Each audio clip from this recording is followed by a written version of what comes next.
Go. Hi, friends. I am Tosh, and this is Unwritten Rules of the Road. I am so excited. I am joined today by Kyle and Myles of NITE, and it's just such a pleasure to have you guys. Thank you for taking the time. I know you guys are about to launch your tour, but really appreciate you guys taking the time to chat with us today. It is our honor to be here. Absolutely. Thank you for inviting. Kyle is the other guy. I'm Miles, just for clarification. And we leave tomorrow. So we're so stoked to just chat before we blast off. Oh yeah, I'm That's Kyle with the Kiss shirt, the K. That's how we can tell the difference. I love it. Yes, this is a good mnemonic. Yeah. So are you guys all prepped and ready to go, or do you still have like last minute things that you have to do to put the tour together? I think we're I would actually say ready last to go. minute, but Yeah. mostly I'm actually in our rehearsal space right now. So once we're done, I'm gonna start. We just came back from a fly date, so we have stuff everywhere. So I'm gonna make sure I put it into our tour cases, out of our flight cases into our tour cases. How do you remember like all your things if you're shifting gears from one tour to the other? That's the Does it scary come part. naturally? I know. Yeah. We, I just want we to need make to put sure I it on got the everything. list. Yes, I'm not, we're not, I don't want to be first date and we left some important cable at home. So that's Yeah. kind of like my goal after this, just to make sure we got every cable, every instrument, that kind of thing. Yeah. Well, where did you guys fly from? Calgary. We just played a Terminus Festival. Has Alice played Terminus? No, we haven't played Terminus. A lot of our friends have, but we have yet to play Terminus. So I can see that in your future. I think it that would would be be amazing. amazing. Yeah. That's awesome. Yeah. Yeah, it was a great experience. I'd highly recommend it. So I hope Alice gets to play. Thank you. Was this your first time playing Terminus, or have you played Yeah. before? It was our first time and our first time ever in Calgary, where the festival's based. So it's in Canada. And yeah, I loved it. People there were from all over. There was people from LA and people from Vancouver and, Montreal, everywhere. So it's not just people in Calgary. So I thought it was a wonderful festival, wonderful venue. I've heard a lot of people describe it as almost like a reunion, like you end up running into like friends and other bands that you're friends with, and like, oh wow, it's such a convergence, is what I've heard. Oh, it is. Yes. Actually, I mean, I feel like that about a lot of festivals in our, Hmm. scene of music. I feel that there's always someone or played shows with before. And yeah, I think that was awesome. There was actually a lot of people there who've seen us before in random Canadian cities from years ago. And I was like, wow, I can't believe you even remember us. That's really cool. So you guys have played Canada before then? Yes. Yeah, we've played mainly on, well, I guess the far coast. We haven't played a lot in the center of Canada, or at Hmm. least Calgary's a little bit, from the west coast, but it's landlocked. So we've played Toronto a couple times, Ottawa once, which some people are there from Ottawa, Montreal a couple times, and Vancouver, which those are the easier cities to get to. But Calgary is kind of hard, I'd imagine. If like I was looking at the map the other day, like how would I route that? Like I guess you could play Spokane, Washington or something, but that would be Mm. a difficult routing to get to Calgary. Yeah. Yeah. I guess that really is like like you were saying, a fly date makes more sense that way. So, Oh, totally. Yeah. And I think that's kind of the whole idea is there's probably so many bands that just miss out on Calgary and there's people there who are hungry for this kind of music. So people Why turn up Terminus and was born. yeah. yeah, that makes sense. It's We're interesting actually because you talk. originally, oh, sorry, Oh, I'm my sorry. Go bad. ahead. No, no, Oh, mine. there might be like a delay for me, but we're originally from Winnipeg, and not a lot of people go to Winnipeg, or not a lot of bands go to Winnipeg for tour. Yeah. It's a very rare tour stop. Have you guys been back there to play any shows? Well, we've actually played one night show there like a long time ago, like 2015 or 16 or something like that.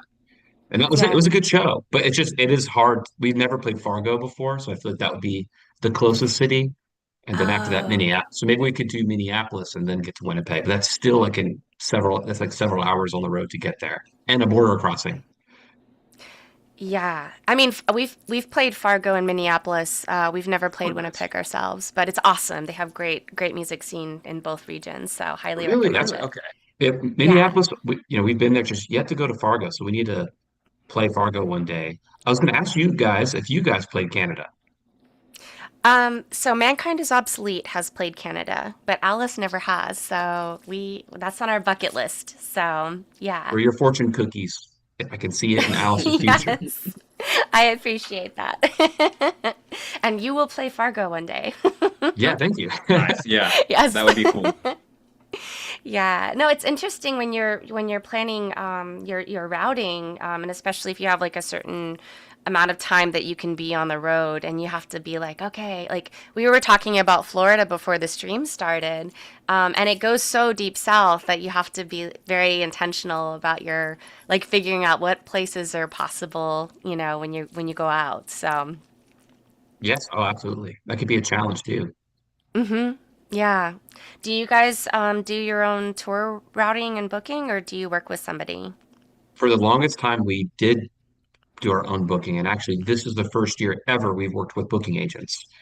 Yeah. So everything prior to this year was our own routing, booking, networking, all that stuff, and it's not easy, as you know. And Mm-hmm. I think we've had this conversation before, asking you guys about how you guys handle things.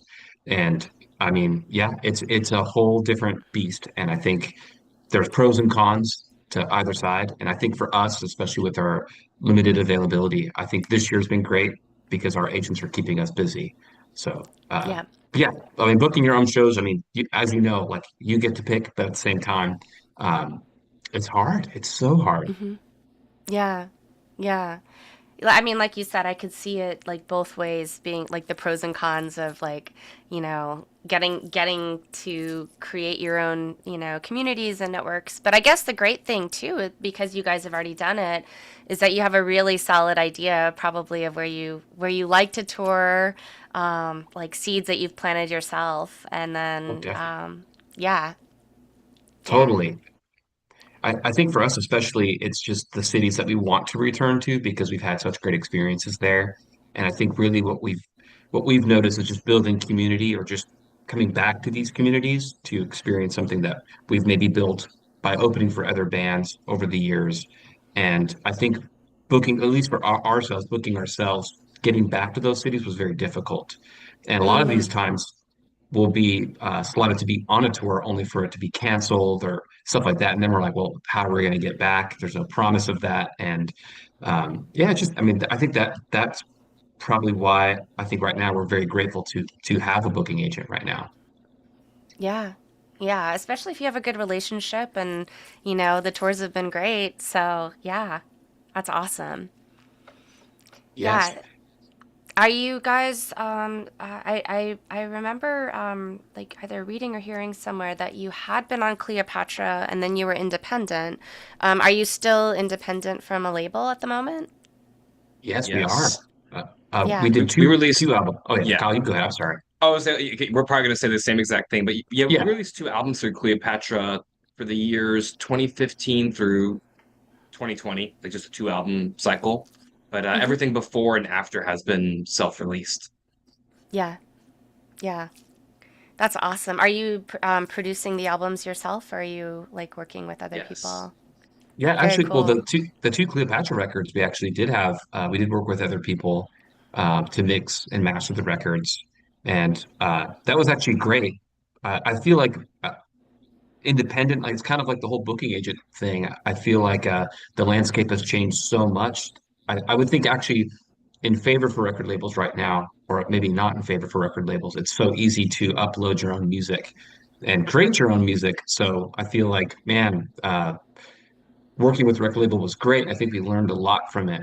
If anything, I think the marketing materials from a label was very useful, but um, not being on a label and having the full control to just upload it yourself and then just, collect the little royalties that you got, or especially with Bandcamp, running your own Bandcamp is great. Yeah, absolutely. And I mean, there's just so much that I think we can do, in this particular era as artists. It's like you really have a lot of access. Whether it's like your social media or your streaming or things like that. Like especially if you have a very strong vision, which you guys have been working on for like consistently for so long. Yeah, it's awesome. I think it's Yes. really interesting that you guys have gone from like booking independently to now having an agent. But in regards to a label, it's like the opposite, where you were on a label and now you're independent. I think that's really cool. Yeah, and I mean, I'm not the kind of person that will be an advocate for no label versus having label. I think as every artist has their own objective, and I think that basically you just kind of have to choose the right path that's going to get you down the line further. Because maybe some people just the thought of using DistroKid, they don't want to use DistroKid. Maybe they want access to a nicer distributor, that kind of thing. I can totally see a label actually helping you with that, but it just depends on obviously everything is give or take. So if you Hmm. give your music to a label, then you give a percentage away. And if they do their job and the band does their job, it should be a working relationship. And that's what it comes down to is the relationship, really. Yeah, absolutely. Yeah, it really is. And then, I mean, I think especially if you have an idea of like, okay, these are the steps I need to go to put my music out there and to distribute it, then, that's really a big part of it. So, yeah. Yeah. I can tell you what's hurting us right now is that we are shipping quite a bit of our merchandise to UK and Europe Oh, that yeah. I feel terrible because it's so expensive for our Yeah. fans over there.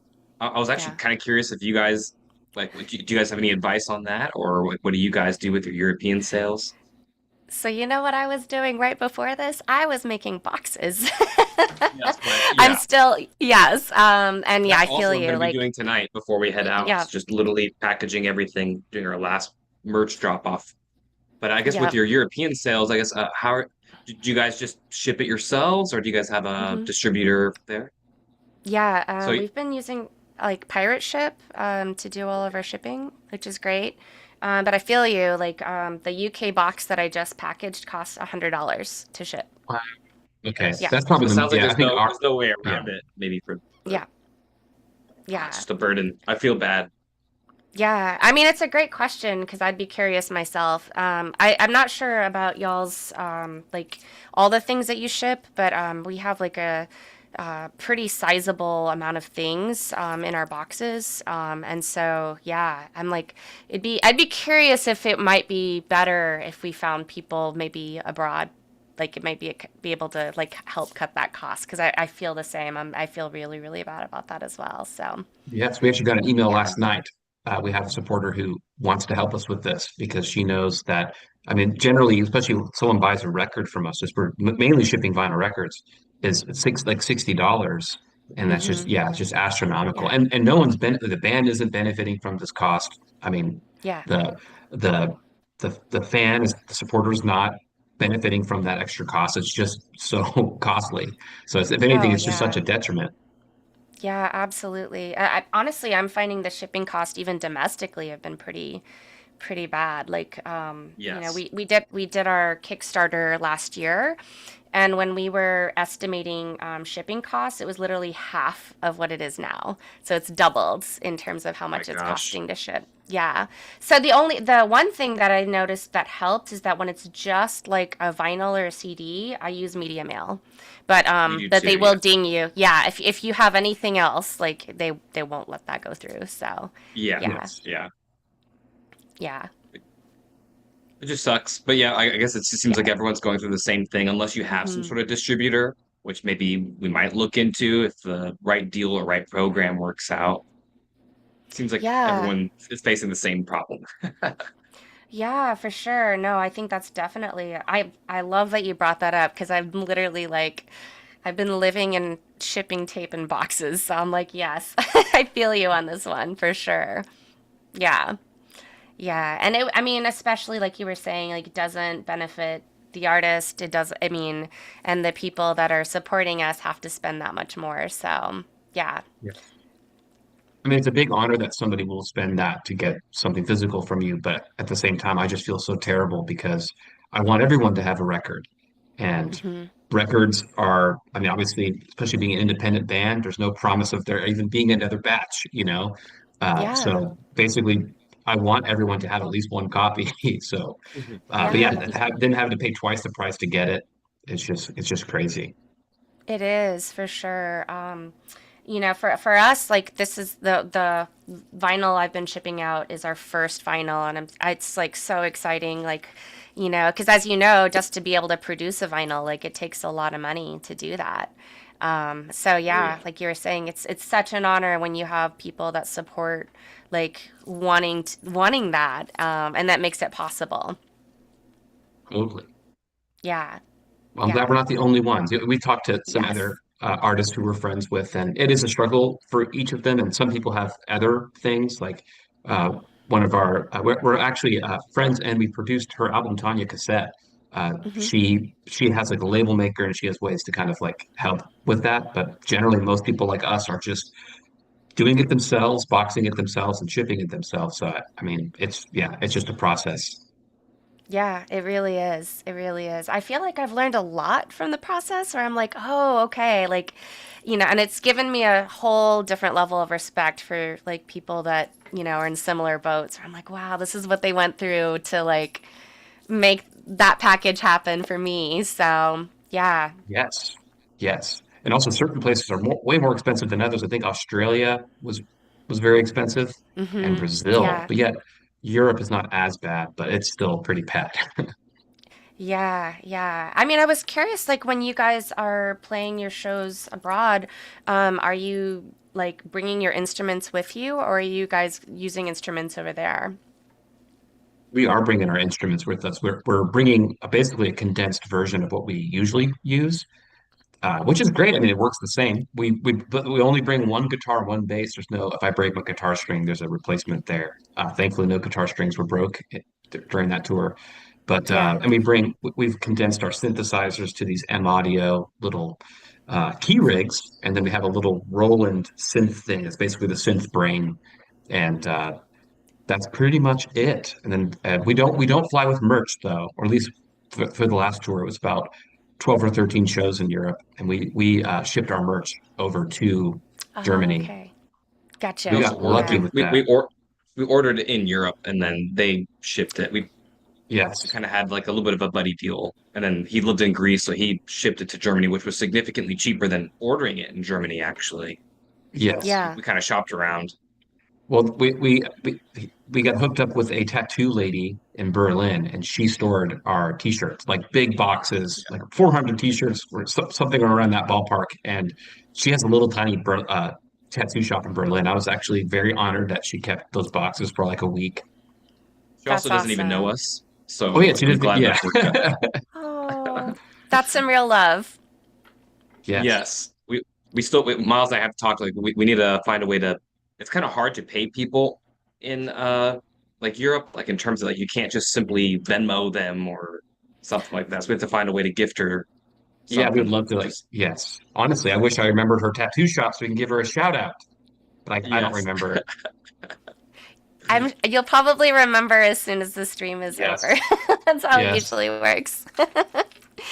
Yeah, no, but that's awesome. I mean, it really sounds like you guys have, like, I don't know, like you put a lot of love into what you do. You put a lot of love into your community, and I think you bring around you like that same kind of love. So it's awesome to see that you guys are getting that support.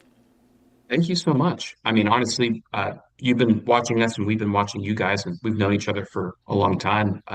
We love that. I think your passion has fueled our passion, and I love to meet with bands such as yourself because I see that happening, and I don't see that across the board.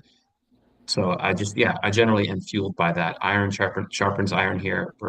Yeah, love that. So thank you for that pat on the back. I appreciate just seeing and recognizing the hard work on your end, uh, and also just caring. Like I'm so thankful that you see that we care. I feel like a lot of bands could do the cool person thing, but you guys are very open with your fans on social media, and I really Yes. appreciate that. And before we I, did this We interview, strive to do that. oh I really yes. see that. Yeah. Bef- Before we started this interview, as we already told you, I'm also grateful that you created this community. Like you are doing this podcast. This is your vision, you're doing, and you're getting all the guests and you're talking. And the focus really isn't on Alice, which I find that to be very admirable. I feel like the focus is the community aspect, or at least that's what I'm seeing, and I think that's so cool. Thank you. I really appreciate that. Yeah, I just, when we first started Unwritten Rules of the Road, I was just thinking about how inspiring I find our community. I've had the fortune to encounter like wonderful people like yourselves, and it's so inspiring. I don't do parties too well, but I love one-on-one conversations, and this is my way of being able to hang out and just have these inspiring conversations with just and getting to like deep dive into like your spark. I think is like it's so exciting. So, yeah. It's a Awesome. mutual love. Yes, yes. That is Yeah. awesome. So, we were chatting before the stream about the fact that so for those of y'all who are new to NITE, we first encountered them in 2016 as Mankind is Obsolete. And we played a show together in Dallas. And I think one of the first things that struck me, I thought you guys were awesome, but it was, I think being a vocalist, this is what really hit me was your harmonies. It was just so, it just felt like so unified. It was like, it felt like all weaved together so beautifully. And like hearing your music now, like I hear like different evolutions, but it all feels like it comes from the same like heart and soul place. So I'm like, it's different incarnations, but it still feels like it comes from that beautiful soul still. I was curious when you're writing, do the harmonies come at the same time? I don't think so. I think Kyle is a big component. I think between the two of us, I think he writes the most harmonies. Uh, Nice. but yeah, I think it's a big part of our sound. I don't know, Kyle, if you wanted to add to Yes. that. Well, I mean, a lot of the bands I listen to, like specifically, I listen to a lot of 70s music, like, Kiss. I'm kidding. But yeah, I absolutely love ABBA as a kid, and I loved the Cars. And Miles and I have recognized that, and of course, Miles and I listen to a lot of new wave and retro post punk. A lot of the music that we listen to is retro throwback, and there's just not a lot of harmonic vocals anymore. A lot of music, popular or underground, is focused on one vocalist. Mm-hmm. So we just love it so much that we just incorporate it into our own music. And I do a lot of what I call vocal choreography with our music, just to kind of add some vocal dynamics that isn't just stacking vocals, but more so adding more harmonic value, that kind of stuff. But yes, I do like it. It's one of my favorite things to do while writing music is to stack harmonies. I do that with my own songs, and when Miles brings over a song, usually my first ideas to incorporate myself into his songwriting is harmonies. That's awesome. I actually am similar in that way. Like I'll hear like different harmonies myself, and I think that's why it really stuck out. Like when I first experienced your music. So very cool. Yeah. Thank Thank you. you. That's cool that you even remember it from all the way back then. Because I don't think we've Hmm. played a show since. I mean, that was the one show we've ever done together, right? Yeah. Besides the live streams, we did the pandemic Oh streams Yes. yeah, together. Yes. Yes. that still Yeah. counts. It does count. Yeah. Yeah. Yeah. But hearing in the recordings as well, I feel like there's definitely that ethos which I really love. Yeah. I think it's really really cool that you guys too like it's like you're such great songwriters. And I love the influences that you were talking about. And I don't know, it's just like you probably I don't know, it's like it's hard to tell where you're going to be a year from now, but it's like it's very cool to see just the natural progression of the where the music has gone. Thank you. Yeah, I kind of wanted to touch upon something that you said too, because I feel like even though we've kind of changed, like every album is like kind of a different sound conceptually, but yet it's still somehow very much the same. And I really can't put my finger on it. I do think, to your point, a lot of it is just Kyle vocals that Hmm. just never really changed. And it's Yeah. always kind of been in that kind of nostalgia, modern ballpark kind of thing, where the combination of the two, where it's mainly synthetic. Yeah, I don't know. I think maybe that's why. Maybe there's same components, just we're using those components in different ways. Yeah. It's really cool. It's like I guess this is kind of like a play of creativity where you're like, okay, like where will we go next? But you have like your tool belt, that's been with you. So, Yeah, absolutely. yeah. Yeah, we kind of just do a concept board. Like we'll be talking concepts and kind of like song, like maybe borrowing from other records, but ultimately it's the same stuff, just maybe through different filters. That's really cool. Do you feel like there's anything that's currently brewing right now that's like, part of the vision that's coming up? Yeah, we got some songs. We were each simultaneously working on two new songs right before we leave, just so that we feel like we can turn a page for something else. But I Hmm. think we have a bank of just about enough songs to complete an album. We just like to write so many songs so we can cherry pick what our favorites are. Yeah. Yeah. I And know we you kind of guys have a have been concept touring with quite a it too. bit. Oh, you Oh do yes. already. Yeah. Oh y yes, like we kind of have like sonic templates or inspiration, like we'll send each other songs and albums and all that kind of stuff.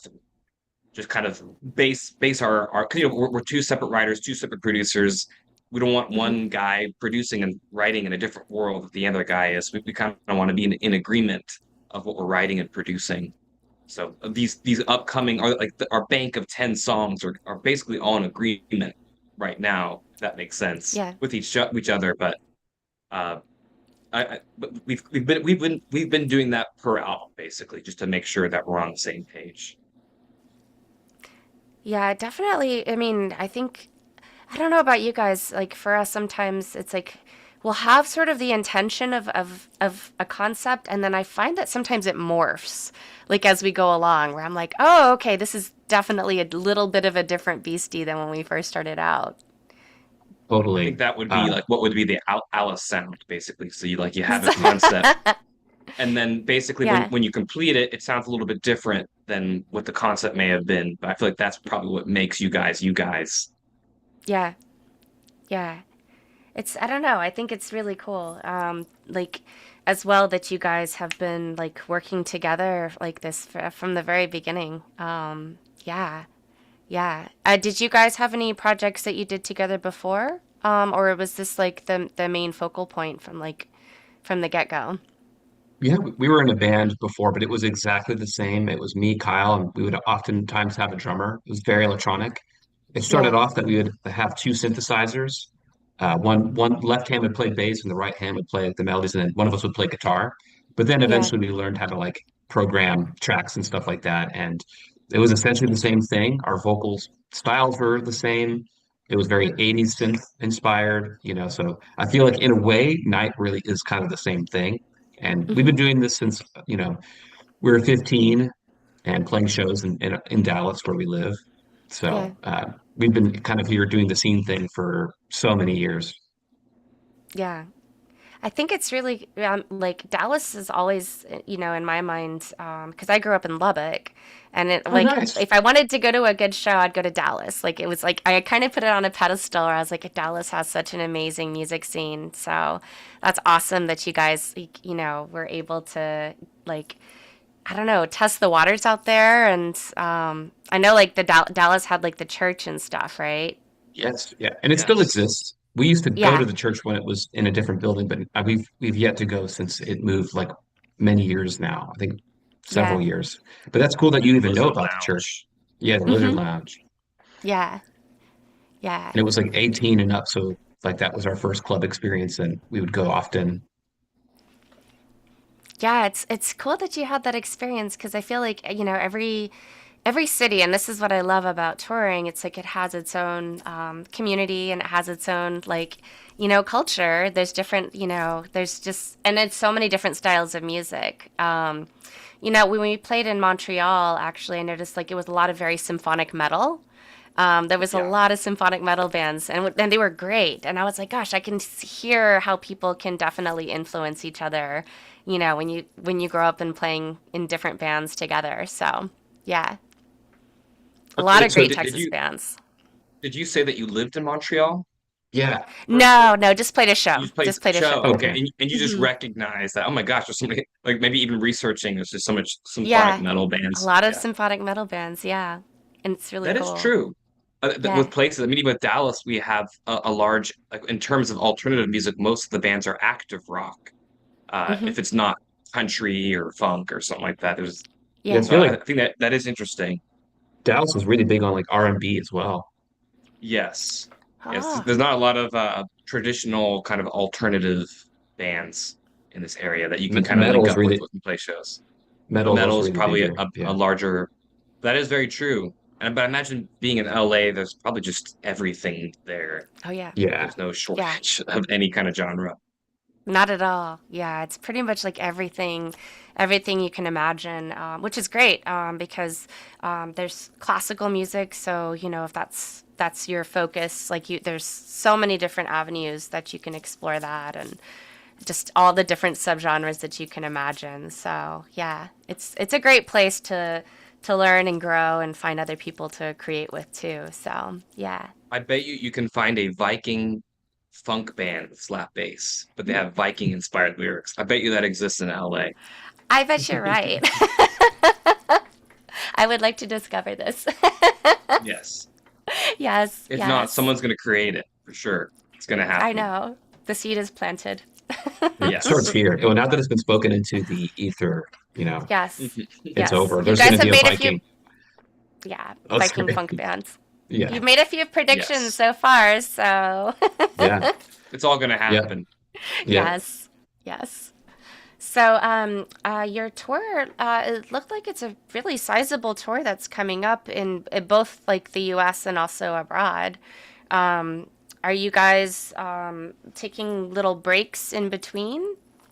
Yeah, this year Yes. specifically, just the way everything planned out was taking breaks between some runs. Kyle's a dad, so it just helps to touch base a lot. And this month specifically, August, is going to be wild and probably the wildest touring schedule we've ever experienced. So please keep us in your thoughts and prayers of rooting for us because we are playing an East Coast tour first. That's what's coming up, and then we are doing a one-off in Denver with Dead on a Sunday. And he has his hometown show once a year, and this will be our second year doing it. And then after that, we go to the UK for the first time and Prague for the first time. That's so exciting. That's Thank you. awesome. Yeah. Yes. Have you guys been to Europe? No. So we got asked to play in Uzbekistan, which is Central Asia, um, Wow. and also Algeria, and this was through the U.S. State Department. We were like running workshops and performing and stuff, but we've never performed in Europe, so that's bucket list Oh, dream it's goals for gonna sure. happen. It's gonna happen. Yes, I love all these like positive predictions. Yeah. Yeah. What we say happens, right? Yes, yes. We Okay, so we have to speaking come of up with positive, one bad one. We have to come up with Oh one yeah, bad yeah. prediction Before this before. game, yeah. oh no, Yeah. oh no. We'll put a pin on the bad one, but Yeah, yeah. It'll happen. oh, okay. Speaking of positive predictions, are there any particular places that you guys haven't been that you would love to go to? Yes. Actually, ironically, I think I wish we could go to Manchester. And I'm actually ironically wearing a Manchester jersey. It has like Joy Division stuff on it, just simply for the Oh, historical. Like a lot of our favorite bands have came ironically from Manchester. yeah, I think honestly, I'm very grateful to say that we've been to so many places now that we've always wanted to go to. Like we've been to Germany, which Germany was a country that we've dreamed of playing, but never thought we would ever make it. And yeah. we did like so many shows in Germany this year in April for the first time, and it was such a magical experience that we're already going back. So and we wanted to do like all of Germany, and we were just so grateful that we did that. So that's a bucket list that actually did come true.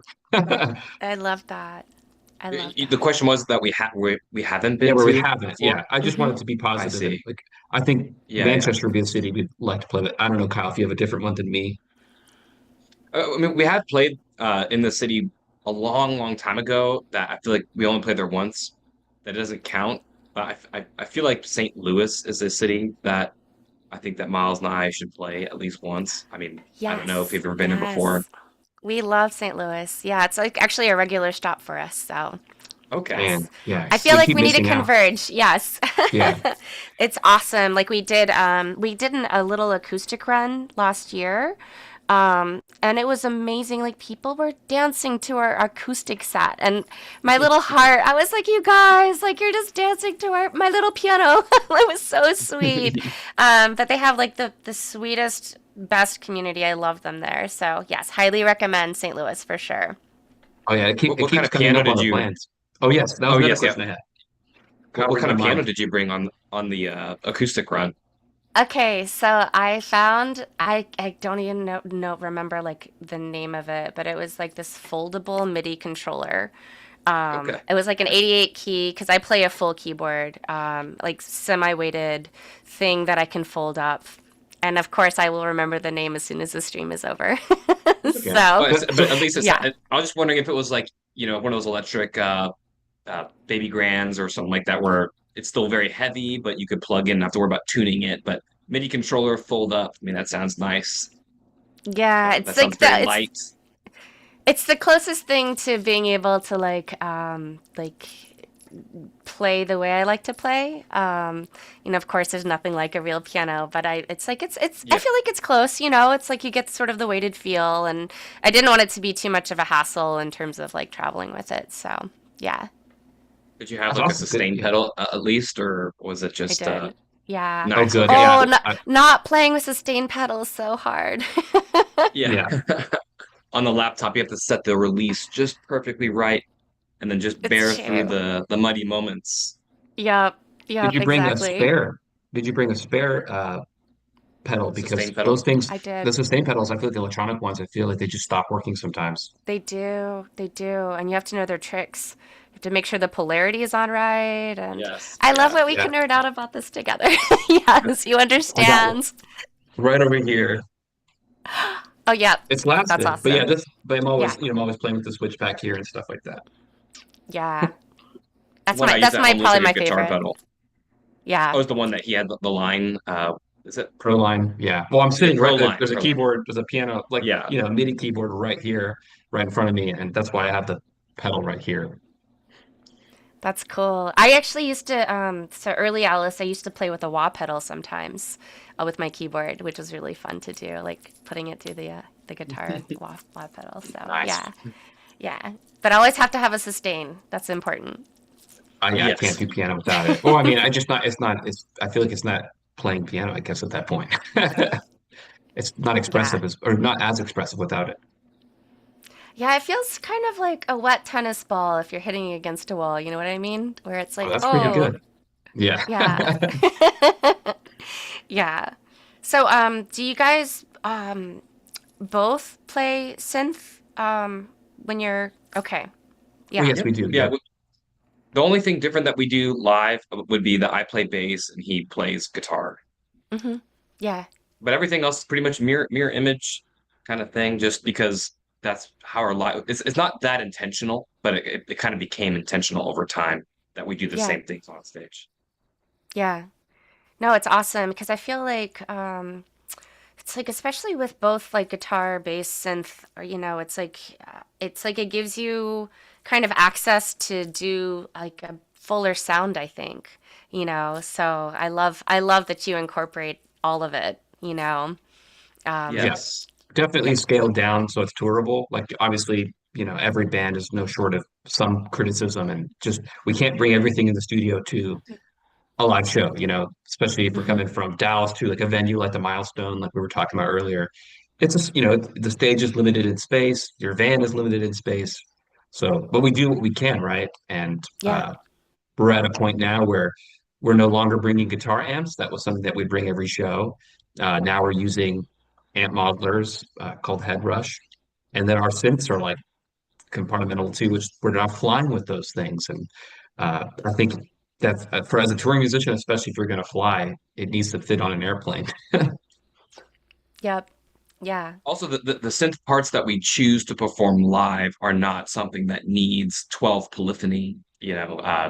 That's something that would probably be in the backing tracks. We would usually play something that's just one hand, maybe, you Hmm. know, four polyphony max. That's all that we kind of need to kind Yeah. of get away with what we're playing live. mainly like leads and chords like on a synth pad or something like that. Yeah. Now, are you guys touring with your drummer as well, or is it just the two of you? Yes, we're about to go on. So what we're about to do is we're going to take our drummer with us. His name is Phil. I think when we played Hmm. with you guys, we played as a duo. Like this was like before we met our drummer. But he's been touring with us for a decade now, and his name is Phil, and he is a veteran touring drummer. When we were in high school, we were listening to his band because they had like a hit song on the radio, and the song is called "My Favorite Scar" or "Favorite Scar." It's called "Favorite Scar," and the band is called The Vanished.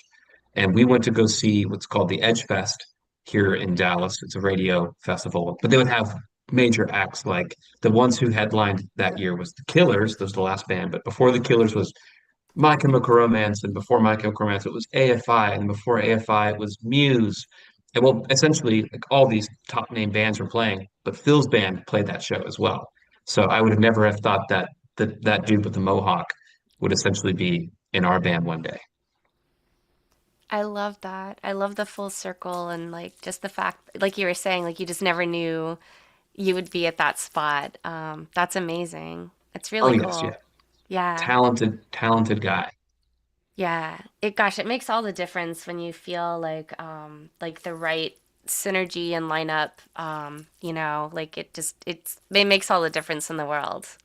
Yeah, actually, I don't know this about you guys. Maybe you can chime in on this, but we have a variety of ways we perform, and obviously, when we've flown over to Europe, we played as a duo. It's exactly how we started, and Hmm. it was a bit of a condensed setup. But curious if you guys, since you guys have multiple members, if you have variety of ways you tour or perform. Obviously, you guys did an acoustic thing, but I was wondering if there's kind of a plan B thing, if certain people can't be on the tour, or if you have any kind of plan B stuff. Yeah, absolutely. I mean, I feel like as artists, we're always exercising our creative muscles depending on the paradigm like we're presented with. So like, you were saying like flight, when you're flying, you have to really think about like how do I pare this down? For us, like our last show that we played here in LA, the keyboard player that we'd been working with, she wasn't available to do the show. So Gordon, our bass player, and Scott, our guitar player, also play synth. They're actually similar to you guys in the sense that they play both sometimes at the same time. And I felt like it really inspired them actually. So when she wasn't available, they were like, okay, like let's be strategic about what's going on like tracks and then what can I bring to the table myself? Gordon does live looping, so I think it informed like what live loops he chose to do. So yeah, and then Steve, our drummer, also plays both electronic and acoustic. So it's kind of interesting when you have like a gap in your sound that you've been used to, and then like going like, okay, how do I create from there? And I think the funny part is the audience a lot of times wouldn't know, like if they haven't seen you before, but how you're Yes, used yeah, to yeah. things sounding and feeling. Yep. So, yeah. Yeah, for us, I feel like it's a pretty big difference. I mean, there's the pros and cons again. I think being a duo allows us to basically fit on certain stages, certain sound Yeah. systems, certain venues, as you know, where you played at before, it's just it can't accommodate all the sound or it Yeah. can't accommodate every member of the band. So I Hmm. feel like there's pros to being just, at least for our point, to be more electronic focused on our live sets. But having a drummer, I feel like, man, just imagine playing an outdoor festival and it's just the two of you. I mean, you can do it, but I just think there's something, if we can accommodate for it, to have some live energy behind us. Or man, sometimes with the drummer, it's like we'll play a tiny venue, and it's like that's all you could hear is the drums because the venue can't accommodate, for the whole band. For sure. It's interesting because in talking to different artists that are like either solo or duo artists, like something that I think we've been noticing, it's like it really comes down to the song. So like if you just performing songs that people are really connecting to, it's like I feel like for them it's just like a matter of like, oh, just as long as you feel the song and you're getting to experience a song in some form, It's funny because our drummer is a drummer, but one of his favorite bands is Depeche Mode. And he's actually said, he's like, well, I actually like seeing Depeche Mode without drums. And I was like, that's so funny because you're a drummer. But his favorite way of watching Depeche Mode is without drums. But, you Wow. I know, actually Yeah, wonder what his reasoning. well, I feel like the yeah, fans are divided about it. Like I see it Yeah. always in the comment yeah, sections all the time. yeah, Hmm. for sure. What was his reasoning to like to see Depeche Mode without a drummer, especially for him being a drummer? Yeah, yeah, I asked him about that, and I think it's just that he really likes the more like electronic approach with Depeche Mode. And like you were saying, like I think people are really divided about like how they like the experience of it. Yeah, Um, yeah. that's interesting. I mean, I don't know where I land with because Depeche Mode is one of our favorite bands. I think I like both forms, and we do ask a lot of people who watch our shows because they've seen us both like with a drummer or like or without a drummer, and we're like, what do you think? Because I don't know, did you notice the difference or that kind of thing? So Yeah, I most Yeah. just people most people don't notice. Literally, which is the crazy thing for me. Most people, yeah, they just forget that we have a drummer, or they forget that we do perform as a duo. So I yeah. think I find that to be the most interesting. I mean, Yeah. we try to bring the same show regardless.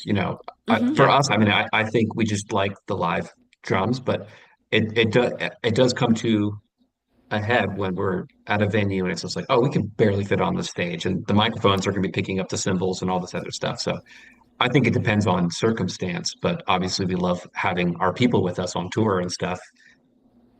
Yeah, absolutely. I totally feel you, like where it's like there's something about literally feeling the vibrations of like live drums and you literally feel it in your body and which is awesome. Like it feels very electrical. But yeah, it is I mean, you guys bring such a high energy show, so I could see how people were like, "Oh, both ways is awesome." Yeah, You and know. maybe because we're such an electronic band. Ironically, we have live drums on all of our records, like from Sleepless and on.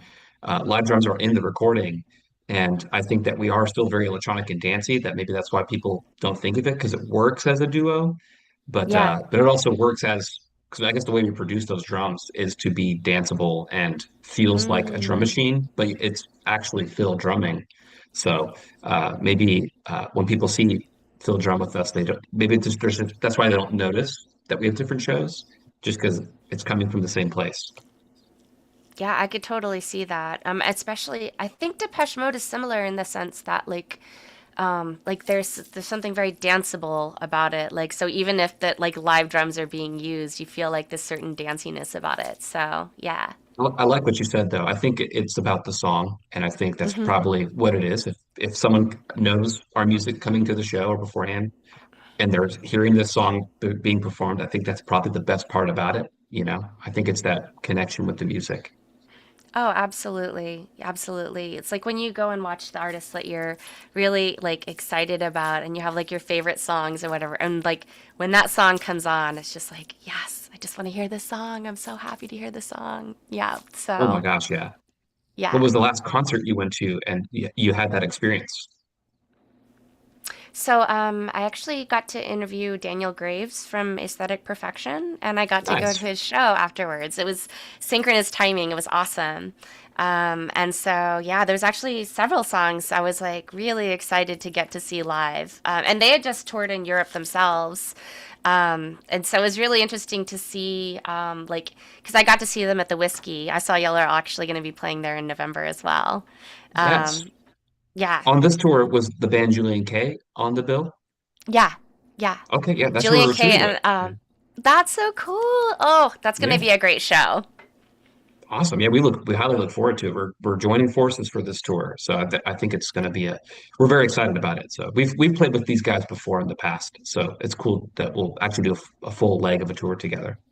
Yeah, that'll be great. That's such a good pairing. I could definitely see that Thank being a you. great show. Yeah. Well, how cool is that you got to interview Daniel at the same time he's, performing in your city? So that's also Yeah. really cool that you're excited about Aesthetic Perfection's music as well. Is there any specific songs that he played that you were hoping for? Yes. I'm gonna look at a playlist real quick because I'm like Yeah, no worries. Yeah. my I actually had a couple songs that I couldn't stop listening to. Um, let's see. Never Enough was one of them. Awesome. And he played Never Enough. Big Bad Wolf he didn't play, and Party Monster he didn't play. But those are like three of my favorite Aesthetic Perfection songs. So yeah, That's but Never awesome. Enough was so good. It's such a catchy song. I just went through like a phase where I'm like, oh no, I'm looping this song over and over and over. Uh, Now I have Yeah, something to look up, I'll look up those songs for later. So that's yeah, awesome. And he highly also has a recommend. variety of ways he performs as well, which kind of going back to another point, because I guess he has like an old school set and what he's doing now. Yeah, I think it's so cool to see like he has his like you were saying the old school sets and no drums, electronics, and then like I guess some of the more recent approaches where he has like the full band. So yeah, and I again going back to the song, it's like it's just great songs and great production. Yeah, Yes, yeah. yeah, I agree. And he produces as well as everyone here. He does his own, produces his own music, and I think he does it at a high level, which I admire. Yeah, absolutely. I think I don't know, I've noticed that like for people that produce their own music, like there's a real joy that people find in the studio. And which I think you have to because it's hours and hours and hours, right, of just Yes. focused time. So, A lot of learning too. I don't know about you guys, but we watched like a plethora of YouTube videos and really it is I think it's the hours of being hands-on with it to learn what am I doing. And we've also been lucky to actually have people who are professional producers to teach us, and eventually those things led for us to produce other artists and do all this other stuff, cool things with music outside of Night. But it took many years to be able to do what we're doing. yeah, that's awesome. Well, I mean, if you could share any of the like producers that you Yeah. watched or yeah. Yeah, and most of these people aren't really well known. One of the producers maybe is kind of well known. His name is David Castell. He's based in Dallas, and he's actually produced pretty big rock bands. But one of his biggest records was from a band called Blue October, and I want to say he did. I think it's their biggest album. I'm not He, remembering the name of the album. he did their biggest album with it, but I do not remember the name of the album too. It has a rock on it, like a little Yeah, rock. yes, it's they're a popular radio band. I don't know if you're familiar with them, but they're originally from Dallas, and he's taught us quite a bit. Like it was our first experience working with someone of his caliber at that time, and then the guy who The mixed our Toadies. oh yes, the Toadies. That was another record, or that's another band that he worked with. But yeah, honestly, our first three records were mixed by different producers. Even our first record was mixed by a friend of ours named Austin Black, and we got to be we got to be in the studio with him, and I think that was our first studio experience. We got to learn a lot from him. So yeah, multiple producers, some of these guys that we've worked with over the years have worked on commercial music, like making music for ads, which Kyle and I got into as well, which was amazing. Yeah. And so over the years, we've worked with so many different producers, and every single one of them had like different thought processes and how they approached music. And some of them like were very methodical and slow, and then some of them were like in crazy like light speed fast of just producing something amazing. And thanks to every single one of them, we took away something amazing and then put it into our own music. And even though they were using different computer programs than us, it was just something that we could say, hey, I liked what they did there, and I know exactly Mm, how they did that. They sat down and taught us how to do it. And I guess there's too many to thank, but if it wasn't for them, I think we learned more from working with people than just the YouTube videos alone. yeah. Yeah. I mean, that's amazing that you were able to have like mentors like that. That's really incredible. Yeah. Um, Yeah. yeah. I mean, if for like, are there any particular YouTube channels that would be a good place to start if people are starting out? Yeah, I would say so.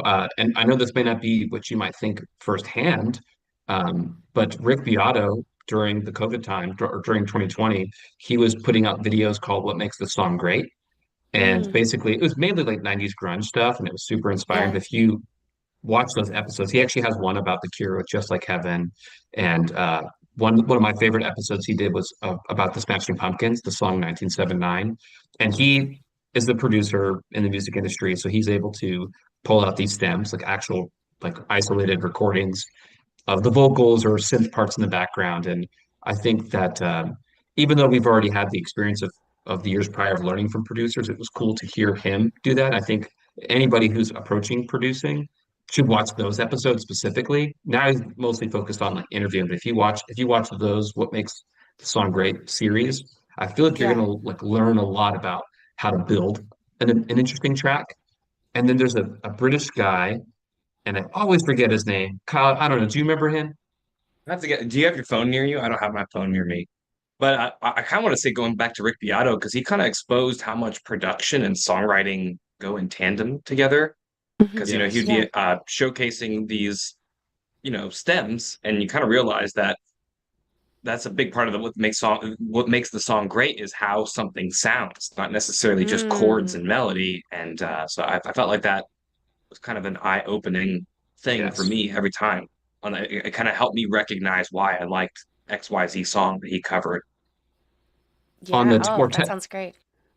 technical side, Produce Like a Pro was very helpful. Yes, And I produced guess his like a name is pro. Sean Yeah. Hurley, maybe. He's a British guy, and I think he lives in LA, and he's produced a lot of cool bands too. But yeah, he's actually showing you, and his whole thing is that you don't need to buy expensive plugins or all this expensive stuff.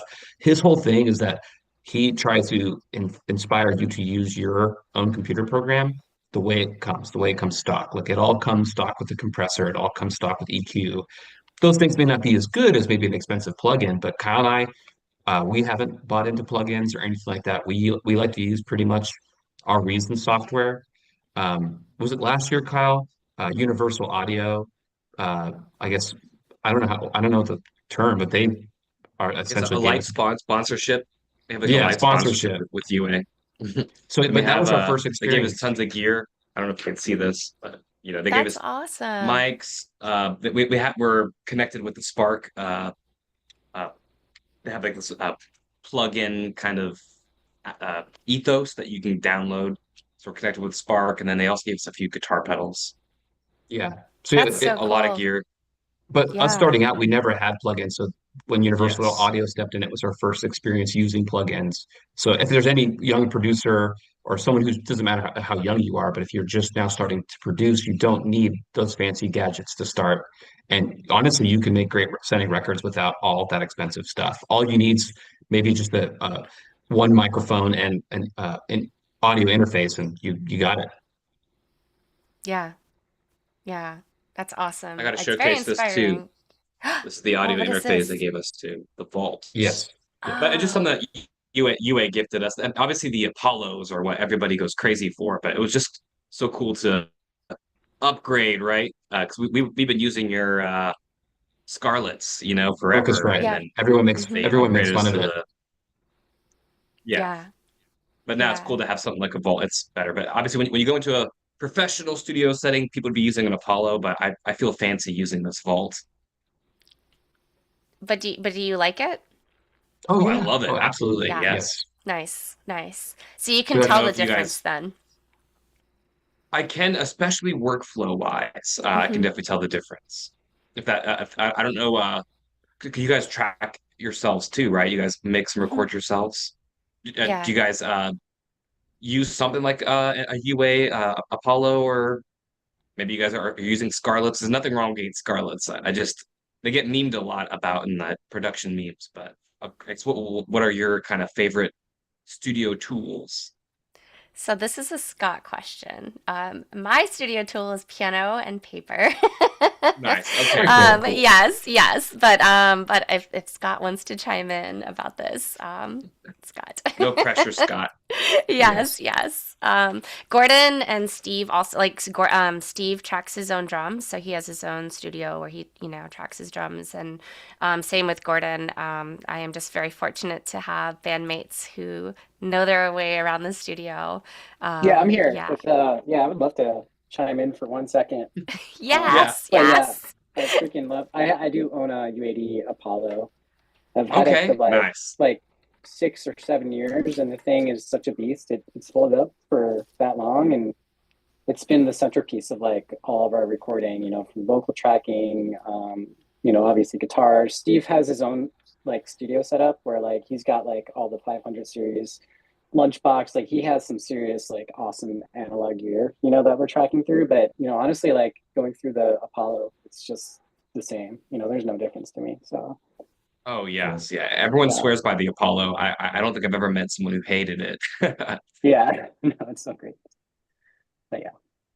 So you guys are using the Apollo. That's top notch. Yeah, no, it's great. Right. It's been great. It was really expensive, and but it's It is. honestly it was such a great investment. Spend some time just saving up for it, but it paid for itself. Over and over. Oh yeah, That's I awesome. believe it. Yeah, I bet. Yeah, Yeah, that might be kind of what we're building up to as well. That's great. for sure. We If just there's have to I get the anything love that guys that. from UA to believe in us. I love that you guys got Scott to come out of the cave. nice. I Yeah, was gonna talking about say, gear, like I'm happy to just talk for hours. Yes. Oh my God. he's contributing to the chat, right? We have like a chat going on. Yeah. Yes. But I guess people in the chat, I don't know if you can see his photograph that we can see, but does he not look like he's related to Kyle and I? Does he not look like someone who's in the band Night? We're a I'm little curious what, concerned. We think he looks too much like us. There's something going on. yeah. I know. I There think might be there's a some little distant long relation lost. in there. Yes. I mean, he's way more handsome than Miles and I, but he also looks a lot like Miles and I. I mean, let's be honest. Yeah. I love too that there's like a guitar synth relation going on here as well, and a love for sound and production. So yes, I feel definitely like kindred spirits. you guys have a lot of parallels with us too, because you guys also covered a song from Tool. We covered a song from Alice in Chains. So I feel like there's kind of that synth world covers guitar world kind of thing. Yes, I loved y'all's cover. That was so good. I love the synth Likewise, approach. Yeah. Oh, thank you. Thank yeah, we made you. a shout out for you guys on Instagram like years ago. I think that must have been when you guys released that a couple. We also released the Alice in Chains cover many years ago too. But yeah, these memories are just now popping up. I love it. I like you were saying, like, I love that we've been like inhabiting like parallel worlds and, it's so That's cool. awesome. Yeah, I Yeah. agree. I see the parallels. Yeah, for sure. I mean, it's one of the things that I've really loved about touring. It's like, meeting people that you normally wouldn't meet. Like, if we had just stayed, which there's nothing wrong with that. Like, nothing wrong with just being in the studio and just creating. Touring isn't for everybody, but it's something that I find a lot of joy in is just getting to actually meet people where you're like, oh, you like that too, and that's awesome. And we get to play music together. So it's one of my favorite ways to make friends. Yes, yeah, and we ironically, I know we kind of been teasing Kiss, but there's a few bands that like that. They grew up on Kiss like as if they're like superheroes. I know it's kind of like they're a butt to a lot of jokes, but we grew up enjoying Kiss. Was our first concert ever. But then there's a few bands that we've played shows with.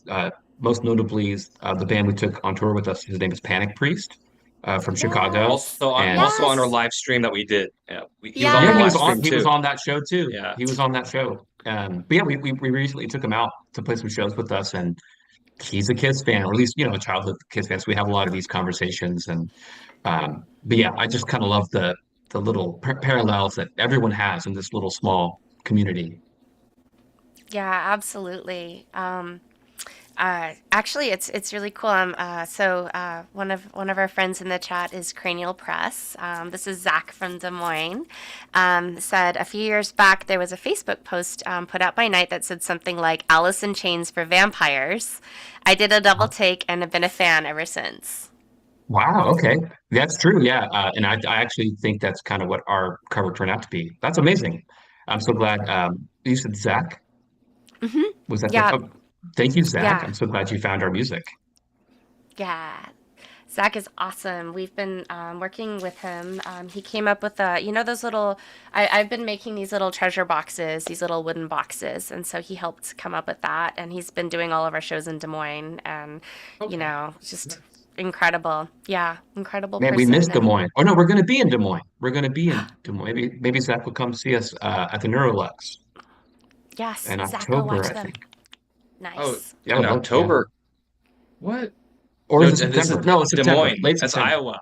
We just played Iowa City. Oh, okay. I was getting confused with Boise. My bad. I'm sorry. I'm Oh, sorry. okay, So yeah. we were just in Iowa, but we weren't in Des Moines. We were in Iowa In City. Iowa Man, City. I'm Yeah. bummed. My brain played tricks on me. I understand. Yeah, it can get blurry, especially on tour. So have you guys played in Des Moines before? No, we've not been to Des Moines. That was our first time ever in Iowa, just like was it last month or so? It was great. Okay. And I Yeah. really enjoyed Iowa City. The people there were amazing. So if you haven't been there, I would suggest it, but I guess you've been to Des Moines. Yeah, we usually play Des Moines, but we've never played Iowa City, so yeah. Okay. Yeah. Well, we love We it. should Maybe switch. we'll, We should Yes. play yeah, Des Moines. You should play Iowa City. Yes. yeah. I like that we're filling the bucket list of places to play, so yes. Yeah. Boise's awesome too. We've played Boise and Pocatello both, so yeah. Cool. Oh, so sweet. Tempo Slow says, "What's up? Had to tune in to say hi tonight. This is my first Unwritten Rules interaction. What's up? Love both your guys' music. Thank you for That's being awesome. here. Yeah."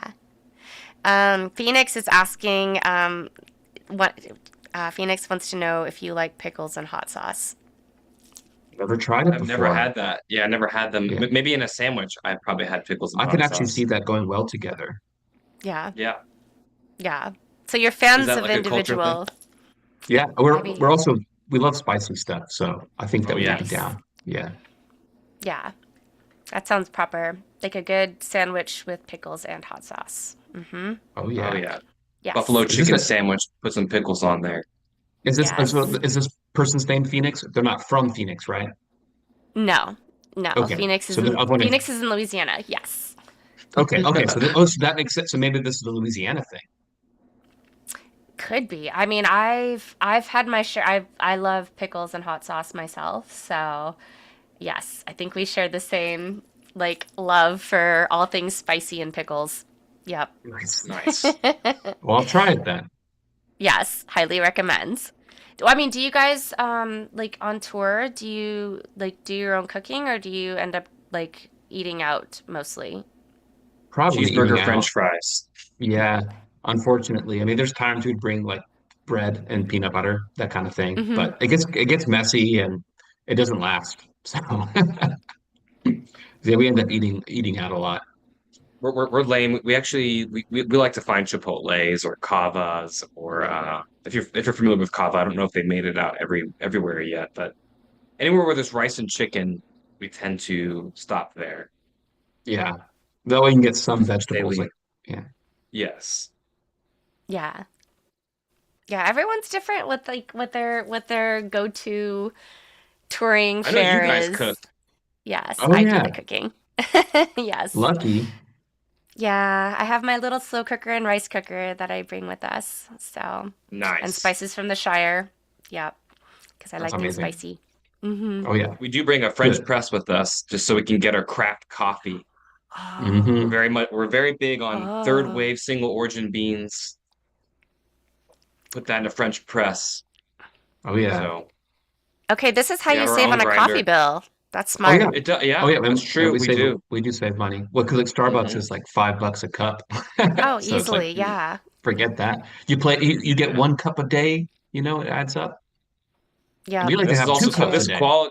this is quality beans though. It's quality beans. It's a little Good bit to so know. we're also we're getting better coffee than your normal Yeah. Starbucks. Nothing Also wrong with Starbucks. I'll go, but yeah, our go ahead. blender Yeah. also there's always a power outage because we try to use our blender. Yeah. Not every place is We equipped to handle that yeah, like power. the if you're boiled because we have a pot, like right, teapot. If you're Hmm. boiling water and you're grinding beans at the same time, somehow it blows out green room power. So we have to be very Yeah. Yes. cautious. Yeah. I kind of have done that a few times. Yeah, Dang. I feel like, yes, I'm glad I'm not the only one. It's always a kind of embarrassing where you're like, I'm sorry, I blew out your power. Yeah. Yeah. Hey, at least Yeah, we're in not the only guys Oklahoma, who yeah. but it may have not have been my fault because there were just tons of things plugged in everywhere. Like we were pulling from a power source that wasn't inside the green room, and so there was just tons of things plugged into that one source. I couldn't see it at the time, So I was boiling water and boom, as soon as I hit the grinder thing, like all the Oh, lights came down. oh. But it turns out they had tons of stuff plugged into this one power strip. It was just and then into the wall. It was crazy how much stuff they Well, had and plugged that in there. that But power was coming. The power was coming from another building. yes, it was coming from another building actually Oh, into Yeah. our room somehow. So yeah, it was crazy, but just crazy how the second I hit the button, it was like it felt like I intentionally turned it off or had a detonator or something like that. yeah, I've done that. Yeah. Has that ever happened to you on stage, like power outages? Yes. Yes, actually at the milestone, my side of the Hmm. stage dropped power, but it dropped power mid-song and came back on. So like everyone just ignored it and we played through the set, but it was bizarre. Like Yeah. the backing track from my side. But yeah, we like it skipped like a beat basically, and we just ignored it and kept playing through the show. Nice.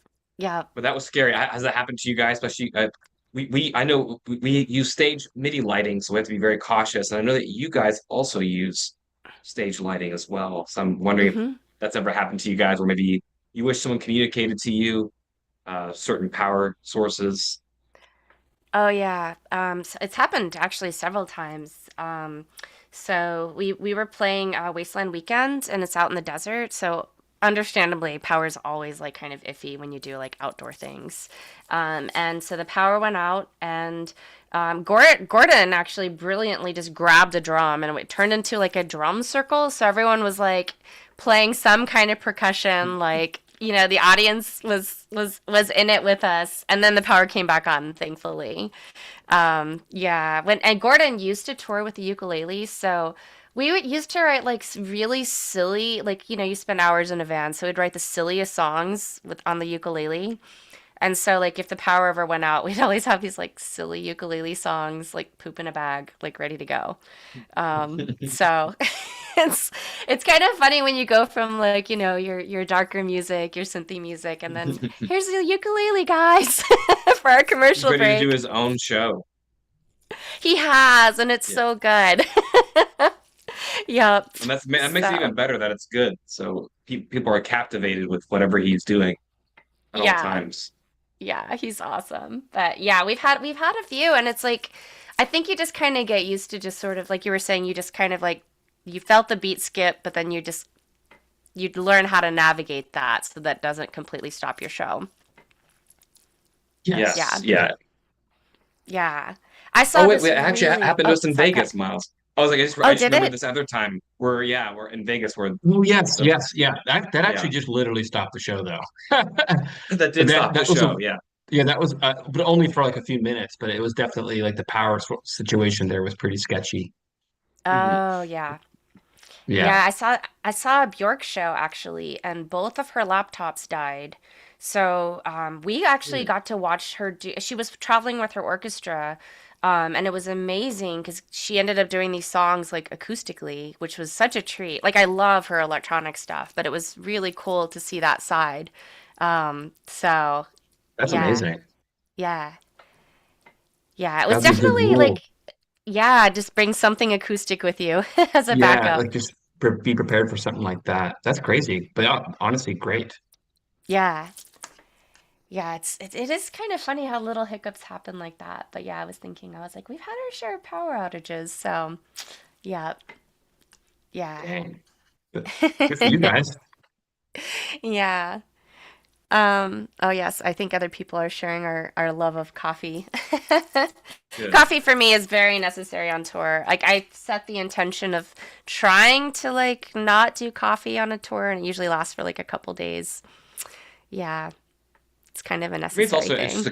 a good pastime as Hmm. well. That you Yeah. just sometimes you sit around for hours, whether you be in the van or in a green room, that just kind of helps pass time. Yeah. But I also know that caffeine affects people very differently.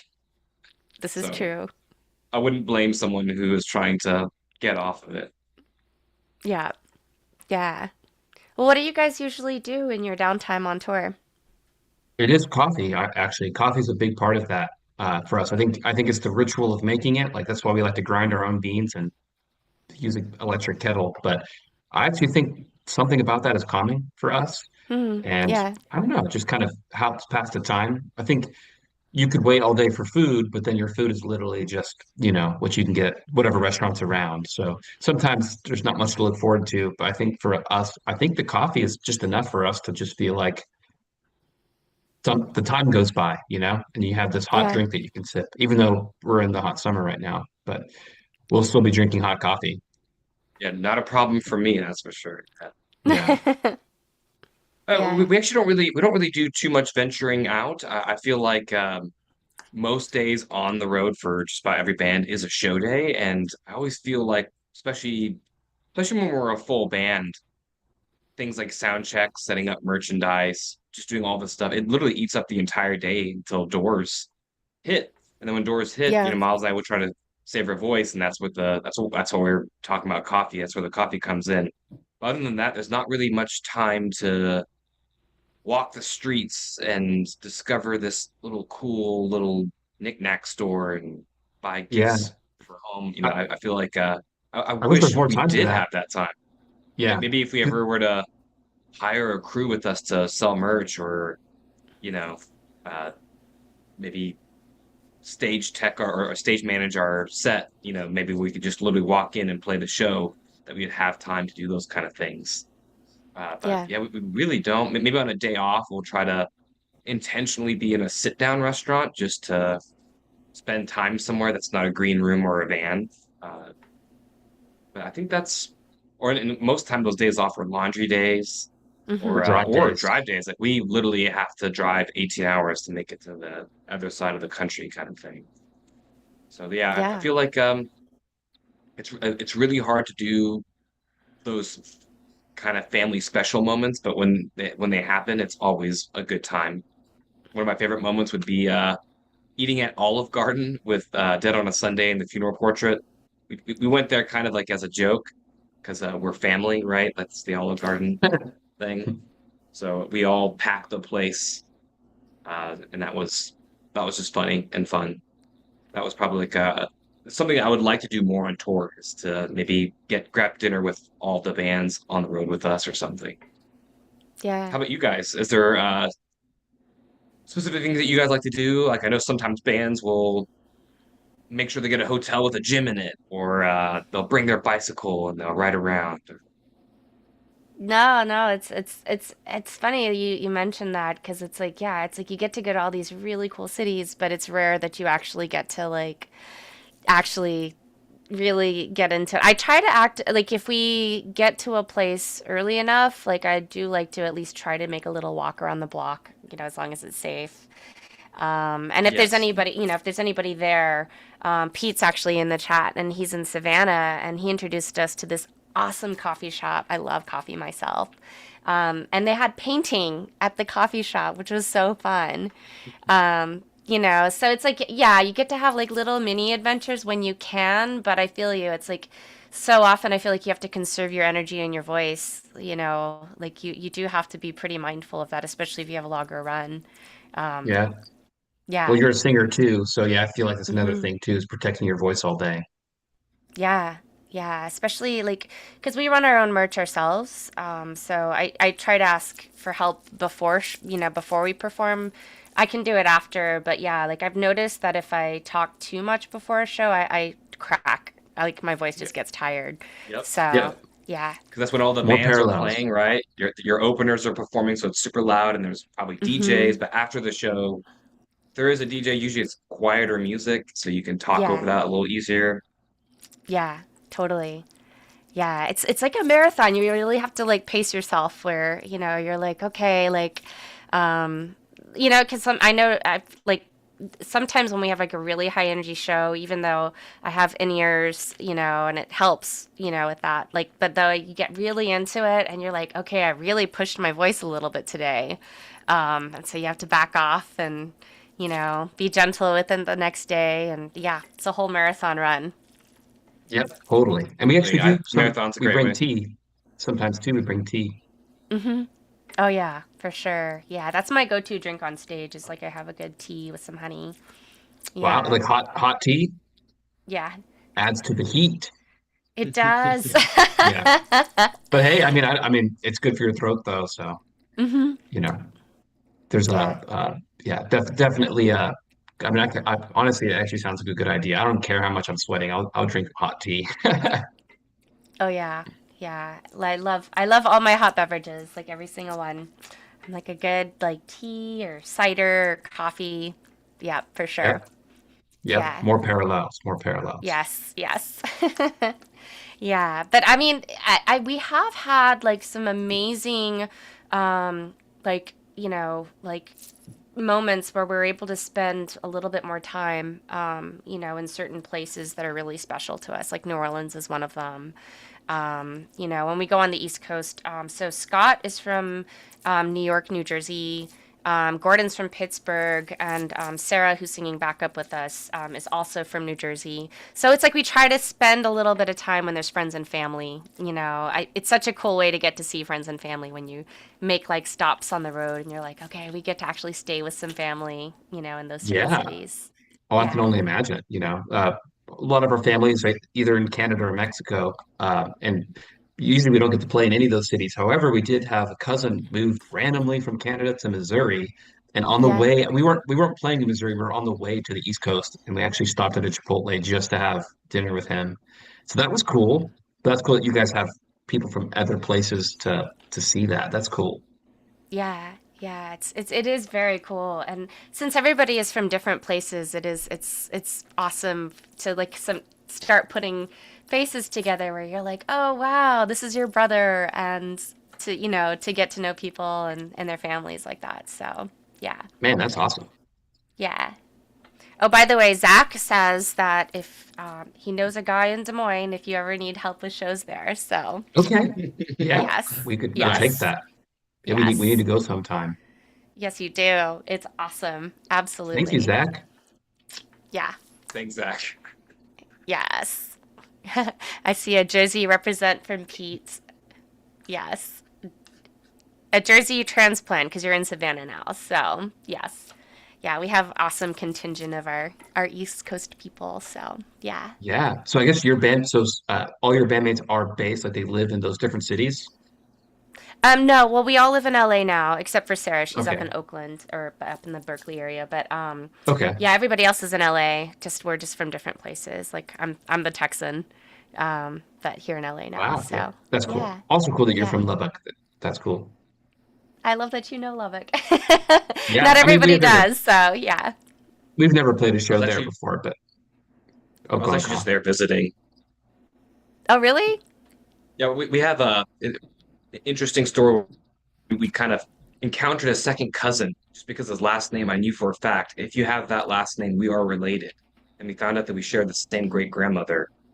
So that was very interesting.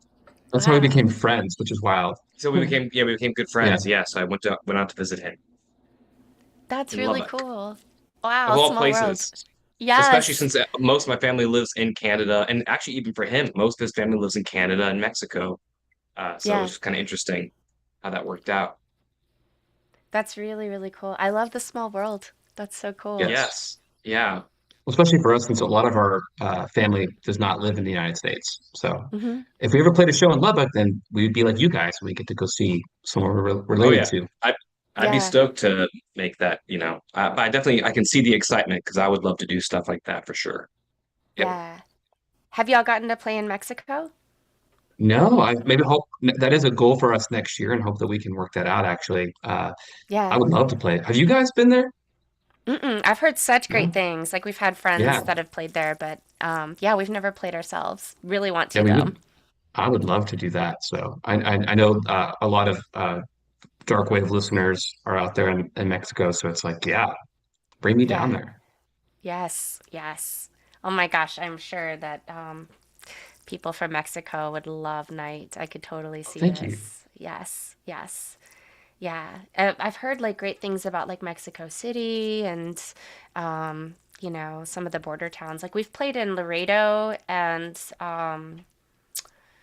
uh Maybe there was another McAllen or McAllen. Oh yeah, Yes. McAllen. Yeah, nice. that's a great city to play shows. Yeah, we Yeah. played there a couple times. Yeah. I love that. Yeah, it's as close as we've been to Yeah. Mexico.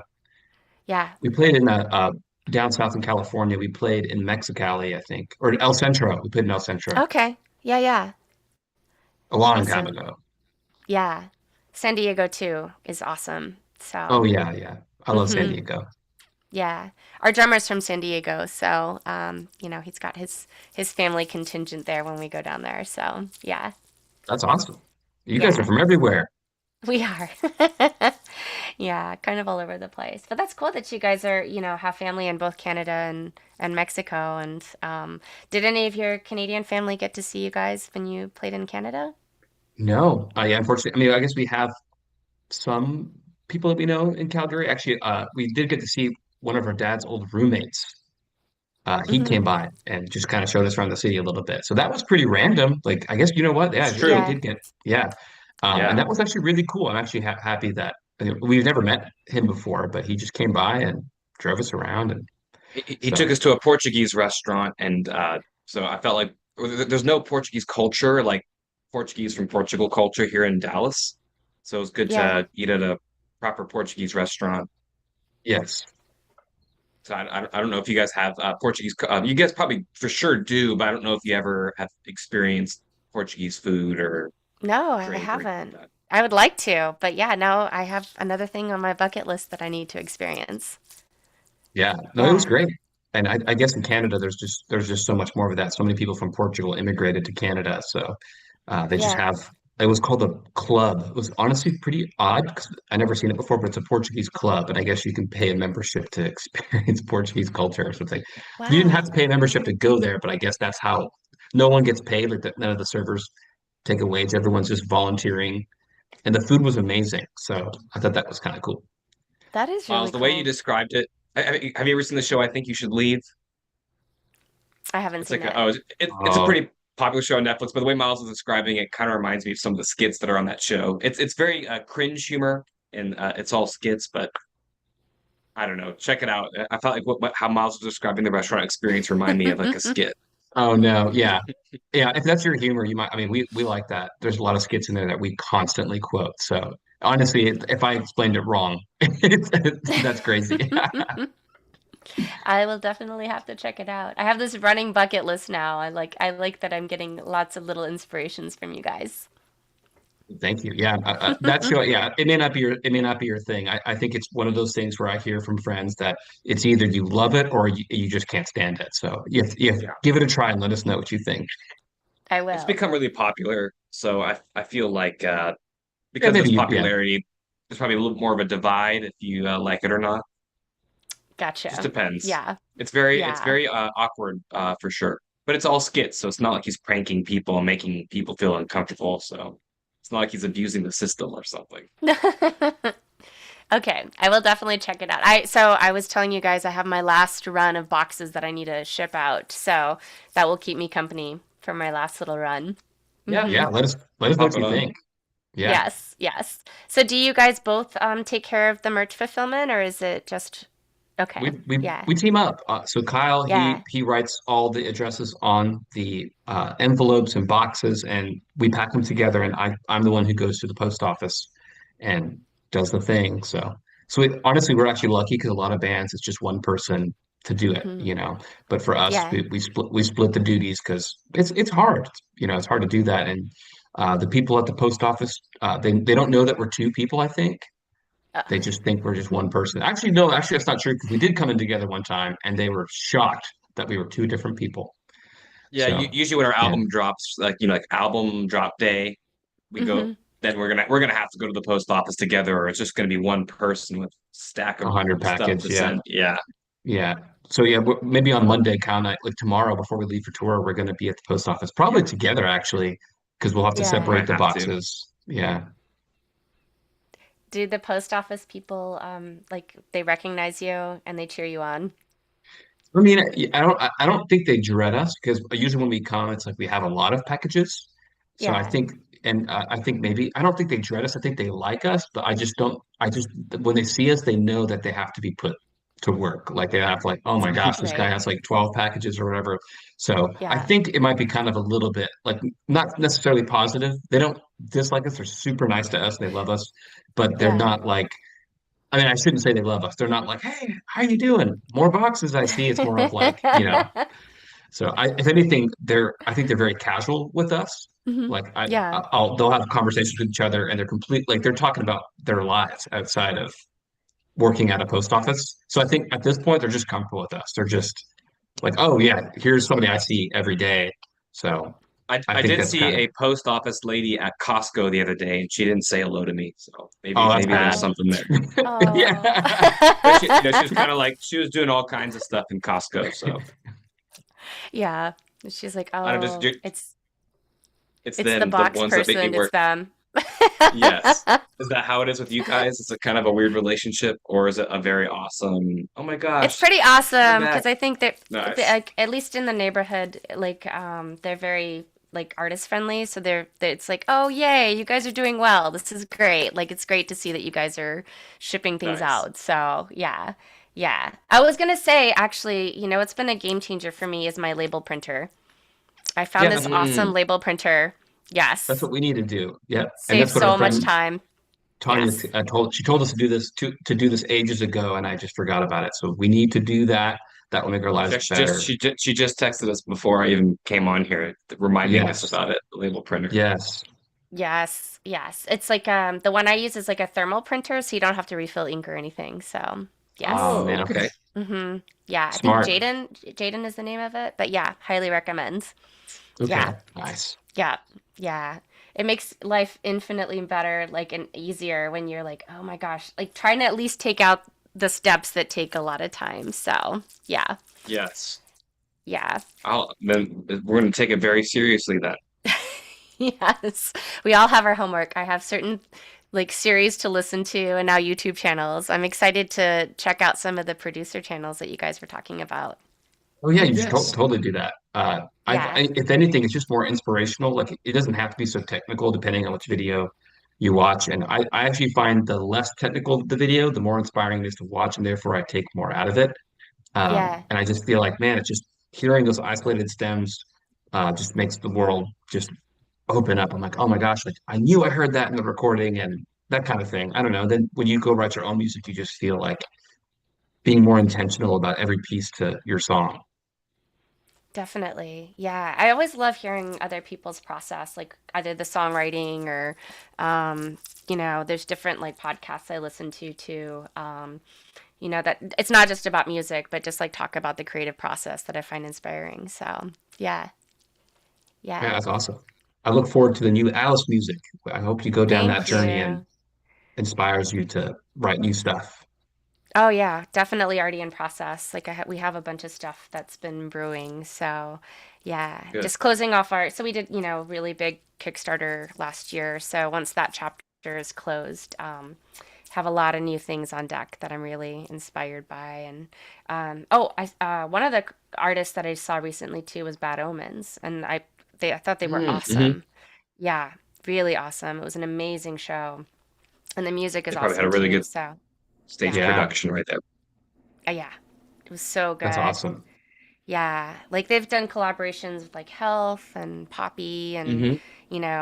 I love like yeah, it's like there's some really amazing like songwriting and singing and stuff. So, yeah, but I've been inspired. I'm pretty sure they bring stage production. At least the videos I've been seeing seem to be pretty cohesive. So is it Hmm. the same every set? Okay, I wasn't seeing that they're playing amazing venues, but they actually bring their stage production. I think that's cool.